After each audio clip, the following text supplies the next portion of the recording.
Ever since he could remember, little Eli had been terrified of the dark. But it wasn't the darkness itself that scared him. It was what his parents said lived inside it, the Boogeyman. "Behave," his mother would say, half teasing but serious enough, "or the Boogeyman will come for you." "Stay in bed," his father would add, "or the Boogeyman will grab your toes." At first, Eli thought it was a game, but as the warnings stacked up, the Boogeyman became very real in his mind, a shapeless horror lurking in closets and breathing beneath his bed. One night, after another scolding, Eli curled up beneath his blankets, wide-eyed and trembling. He hated the Boogeyman. He hated the fear his parents had stitched into his heart. He squeezed his stuffed rabbit and whispered into the darkness, "I wish there was something to stop him." That's when it happened. In the dim glow of his nightlight, the shadows stirred. Not in a scary way, more like ripples across a pond.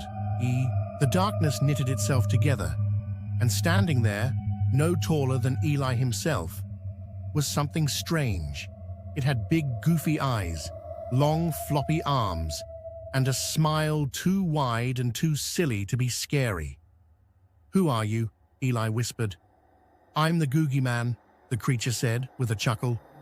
"Boogeyman's worst nightmare." Eli sat up, the fear slowly draining away. "You're not here to scare me." "Nope, I'm here to scare them." "Them?" "The ones who scare kids with stories they shouldn't," the Googeyman said, wagging a long, wobbly finger. That night, Eli fell asleep with a smile. The Googeyman perched on the end of his bed like a watchful guardian.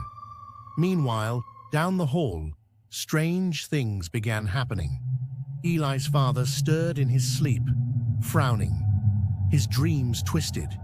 He was running through a forest, chased by something not evil, but weird. Something giggling, something gleeful, something sticky and clumsy that kept tripping him and pulling pranks.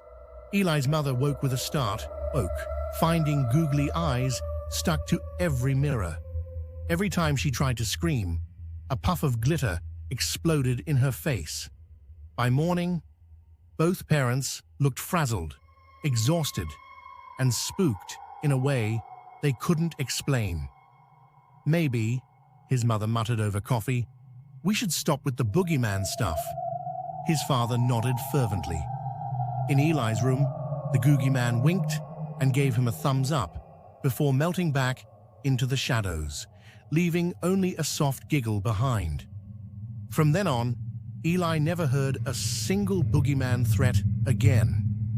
And sometimes, when the night grew a little too dark and a little too quiet, Eli would whisper into the darkness, "Thanks, Googeyman." And somewhere, just beyond the edge of sight, the Googeyman would laugh, ready to come back whenever he was needed. As the days turned into weeks, Eli's life changed in subtle but meaningful ways. The house felt lighter, less weighed down by the oppressive warnings that had once filled its halls. His parents seemed different, too kinder, softer, as if some invisible burden had been lifted from their shoulders. They laughed more often and hugged him without reason, as though rediscovering what it meant to be a family. But while Eli's world brightened, he couldn't help but wonder about the Googeyman.